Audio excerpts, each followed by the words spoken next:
Alright, I have just received the YoloBox Extreme in my mail. I'm so excited to test it out.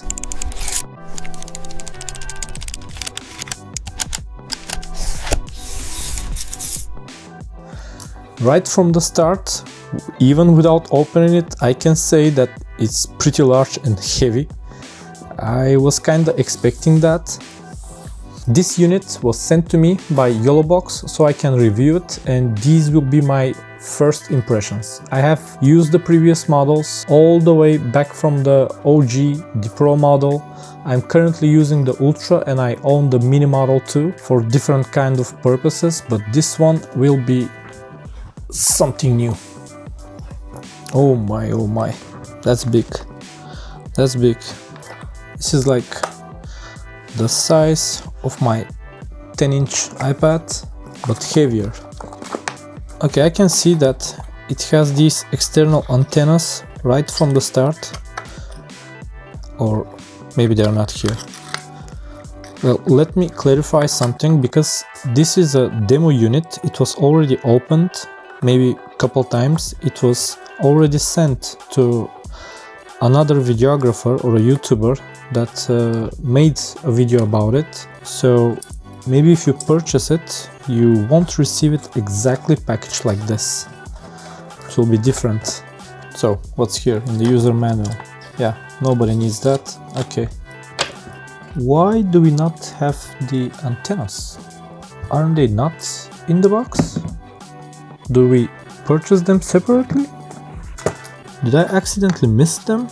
I wanted to keep this video really raw, so there you go, no antennas. Maybe the other YouTuber forgot to put them back. Well, it is what it is. So, what do we have here? I already know that the Ultra comes with 2 cables, not just one. This is for webcam out, but there must be a second one inside, USB-C to USB-C, which is usually for charging. There you go. You can see one of these. Yeah, this one, Type-C, the first one, actually the second one, is for webcam out, and this one is for charging. Okay, first let's get this fired up.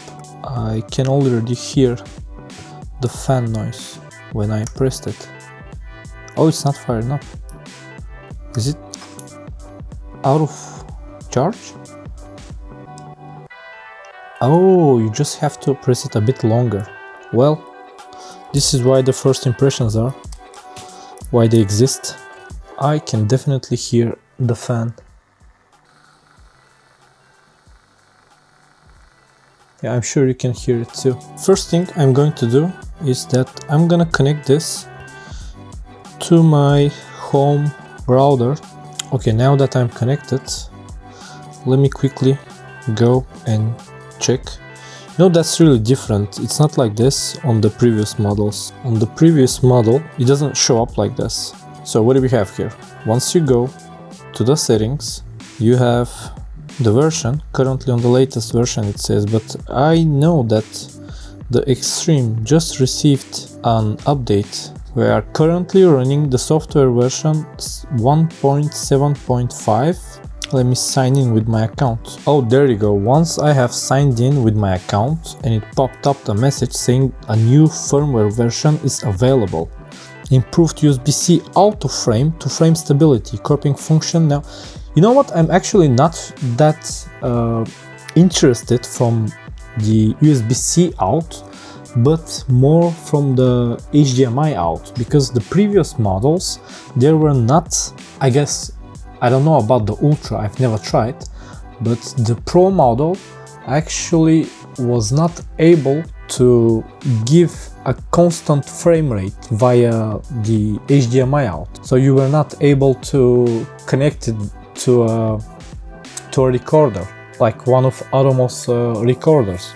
Because I always wanted to try whether we'll be able to record higher quality, because on the Pro model, the bitrate that you pick for streaming actually determines the quality for recordings.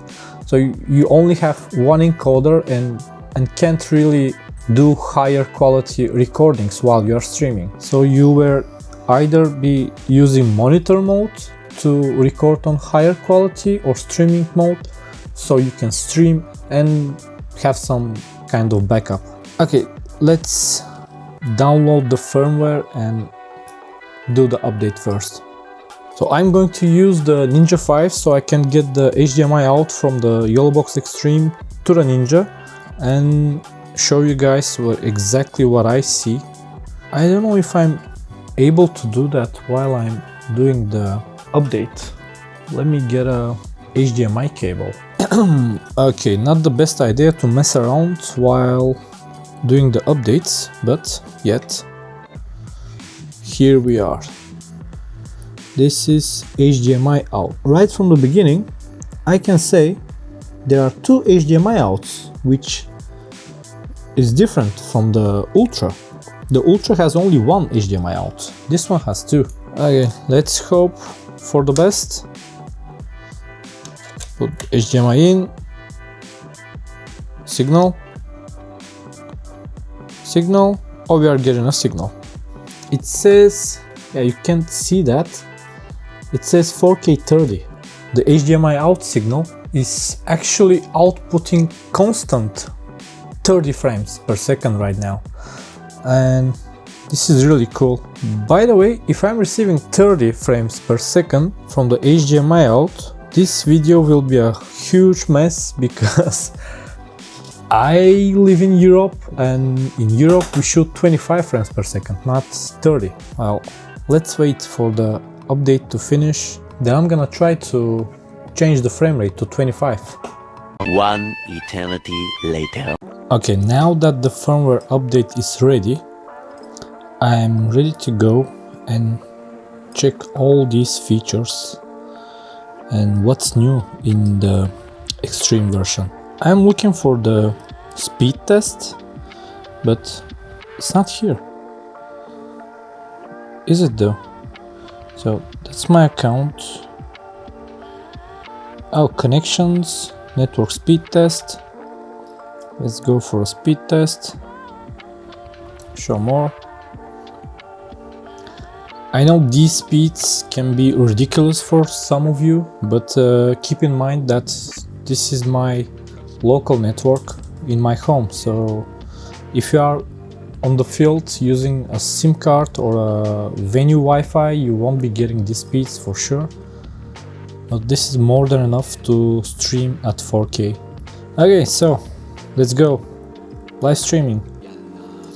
By the way, as I said, currently I'm using the Atomos Ninja 5 to record what I'm seeing here. So there you have it. Also, you can go to the same place. Let me see. What do we have here? Show CPU usage. Yeah, it's enabled. So input decoding 1080 3% basically gives you how much of the CPU you are expected to be using while doing encoding at 720, 1080 or 4K. Okay, so version 1.9.6. Here I know that there is a internal storage right now, and currently it says 216 gigabytes of storage. That's a lot. That's a lot. Oh, the auto lock feature. So it can be never, 10 minutes, 5.3 or 1 minute. And you have also the brightness. I know that from top you can also change the brightness. Yeah. There you go. And this is the headphone output. So these are my previous live streams that I made with the Ultra, the Pro, the Mini. As you can see, there are a lot. Never mind. So let's go create a new one. Let's say testing Extreme. Quickly copy that, put that in here. A quick tip: if you are live streaming to YouTube and Facebook at the same time, this first field, the live stream title, will determine your YouTube title, and the description is actually will be determining your Facebook title, not this one. This one. You can pick an image as a thumbnail. Yeah, by the way, nothing connected yet. That's mine. Let's go just with, yeah, wedding. Create. So now that I have created my live stream, I can tap on it and get in. Abnormal exit detected. The system has detected an abnormal exit. Please upload the logs to help identify. Okay, since this is not scripted, everything can happen. Is it because I'm using the HDMI out? Maybe. Let me unplug this.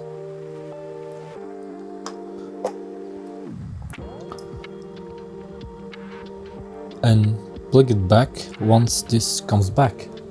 Actually, you know what? While we are waiting for the diagnostics to be uploaded, let's compare this to my iPad and see what's the difference in matter of size.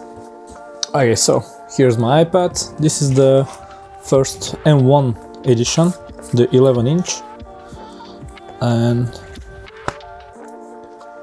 let's see. Side by side. Okay, I can definitely see that this one is a bit taller. The iPad is a bit taller. Yeah, because of the ratio of the YoloBox. Actually, the YoloBox is a bit wider. So pretty much the same size, 11-inch. But yeah, wider. That's because of the ratio. Okay, so let's try this again. Okay, cool. These are all of my channels that I use. We should get another camera. Okay, here I have my other S5 too. And we need an HDMI cable. Okay, this one is not the most practical one, but... Okay, so HDMI in. It detecting a signal input at HDMI 1. The port requires manual input frame rate selection. And it's either 30, 50 or 60. Oh, well, let me change it to 50. And let's put this back so we can record. So is it HDMI 1 out or 2 out? Which one shall I use? Okay, this is HDMI 2. But currently it gives me HD 60.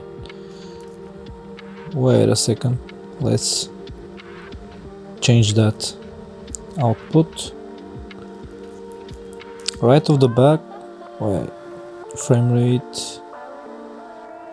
Okay, I've changed the output to 1, thinking that HDMI 1 is different from HDMI 2, but it's not that.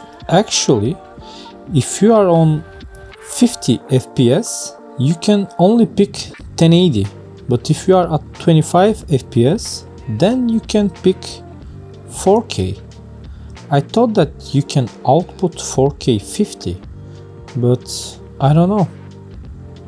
Currently, it's not available, and I don't want the program out to be outputting from the HDMI out, but the mirror out. Just mirror it out so I can show you guys what is going on. Okay, let's quickly see what's in here.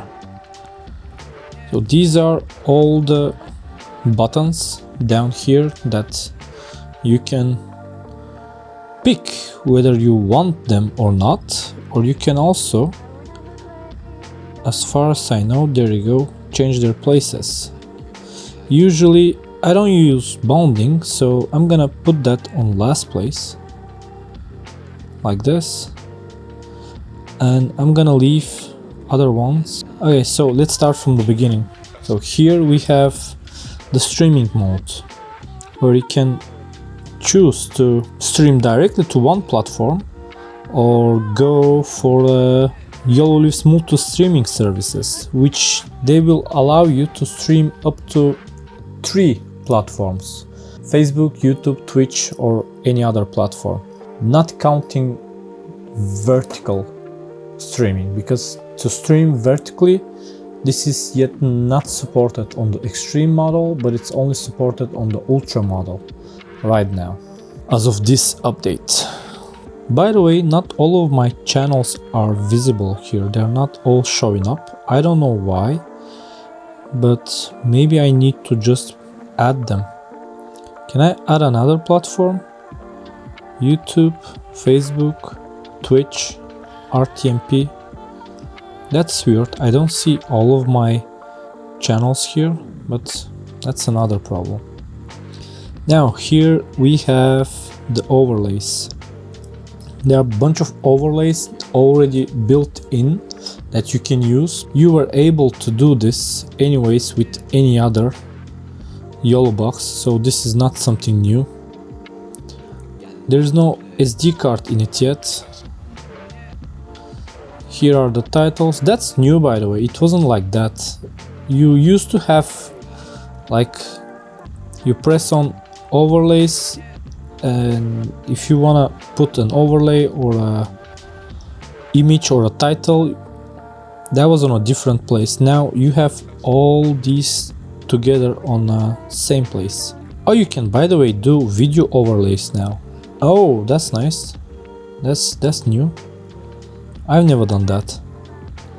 Here we have, there you go, now we have audio. The cool part of the Extreme is that I know that you can do a better mixing with the audio. Yeah, for example, here I can increase the audio coming from the HDMI 1. Same thing is also possible on the other models.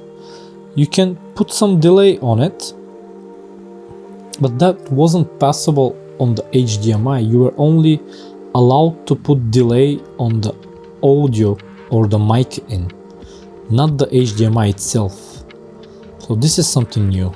If I'm going to stream, this is the stream encoding part, and here is the record encoding part. I can choose to stream at 4K,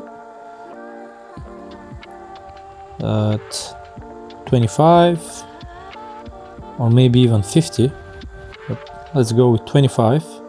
And then the bitrate, I can go all the way up to 25. Well, since my internet allows it, I can do that, but I'm not going to right now. Why it says CBR? So now they have changed it from being able to change it to VBR, basically saying variable bitrate. Now you have CBR as default.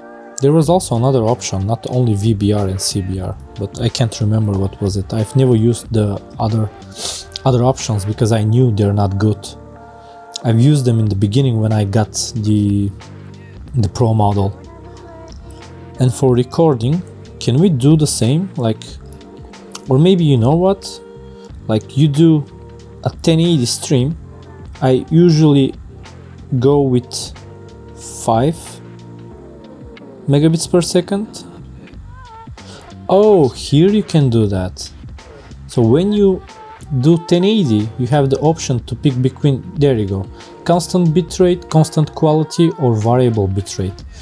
Well, I prefer constant bitrate, and you can do H.264 and H.265. This is the same as the Ultra model. Okay, for recording, let's do 30, 50, and what's the maximum? We can go up to 80 megabits per second. That's a lot. I like that. look at that. This is the same as before, I see. I know that the replay function improved a lot, but since we are shooting 90% weddings, we don't need that. So some other YouTubers should cover that. We should definitely try the guest feature, even though we don't need it, but sometimes I help other creators to do their podcasts, and while we do that, sometimes we might need to invite someone to the stream. So this is really helpful. When it first came out, I think it was with the Pro model, I'm not sure. I've used it, but there was such a big delay and it was technically not possible to use it. And also there was an issue with the audio back then, but probably not anymore. So we have the comment section, which is the same, different cuts and the bounding. Let's try the settings and to change that from 1080 to 4K. Video source switch, classic mode, click to switch, double switch, director mode, double click to switch. I hate that. Local video settings, HDMI 1, 2, 3 in settings. So yeah, this is what one of YoloBox representative told us about. Yeah, I'm naming Frank. He said that only the first HDMI 1, 2 and 3 are supporting maximum resolution of 1080p. So probably this is what I'm doing right now wrong. Any signal input exceeding this resolution will be forcibly compressed to 1080. Exactly. And then HDMI 4, 5, 6, 7 and 8 support maximum input of 4K 60. When you put the HDMI to 4, 5, 6, 7 or 8, they will be recognized automatically. Okay, so let's try that. Then remove that. 1, 2, 3, 4. So 4.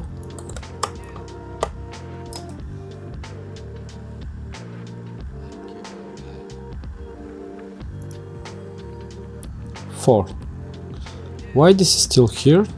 Can I? Yeah, just delete it. Delete. Okay, but not okay. I still see 1080 up there. That's weird.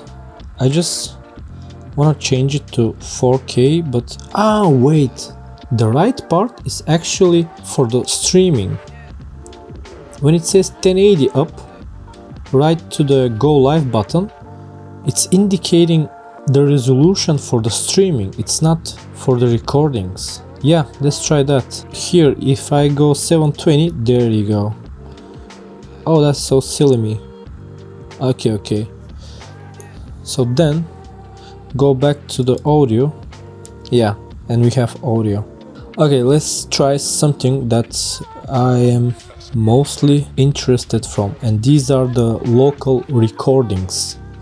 If the local recordings of this device are good, then I don't know, that's really all I need. That's really all I need. If I'm going to constantly re-editing something that I have already edited live, why would I need to do that again? I have already done this live. And if these recordings are good enough and they have constant bitrate, spoiler alert, then I will be able to deliver the product right at the spot on a higher quality.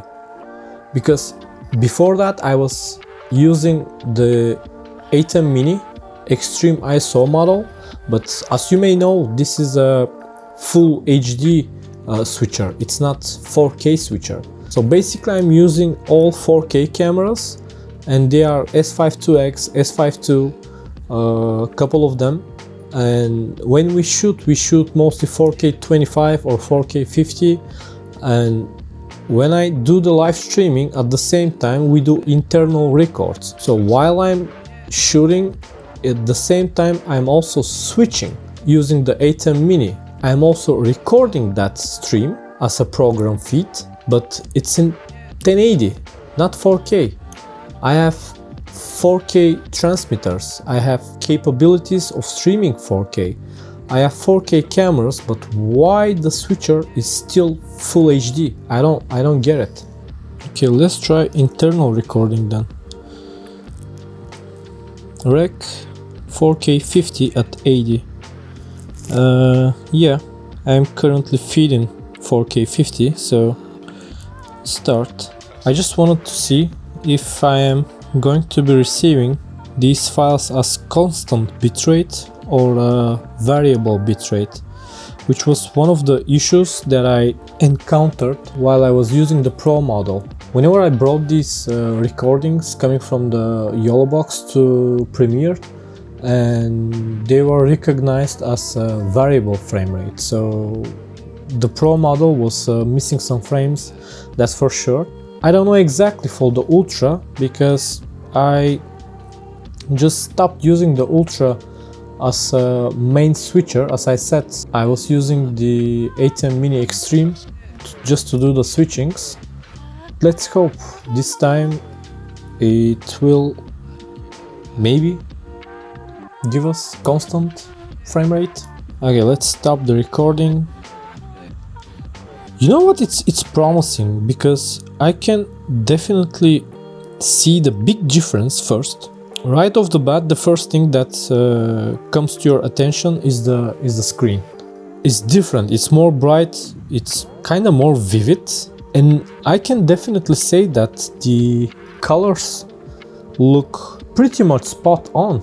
Like orange is orange, purple is purple, like red is red. Yeah, at the back of the screen of my S5, what I see is pretty much the same as what I see here. Well, I guess that's all for today. These are my first impressions. I really like the device. As I said, I've been using the older models a lot, so I'm pretty familiar with what it can do. But in the next video, I will be testing this device with multiple 4K cameras, and I will be switching between those cameras using the Extreme. We might actually spice it a bit up and see how it handles also NDI capabilities. I know for sure that the Extreme model has the NDI activated, so you don't have to pay for it. It's not like the older Ultra or the Pro model where you had to pay $100 so you can unlock the NDI. But in this one it's included, so maybe we should try the NDI and the multi-camera options and see how it goes. Yeah, catch you in the next one.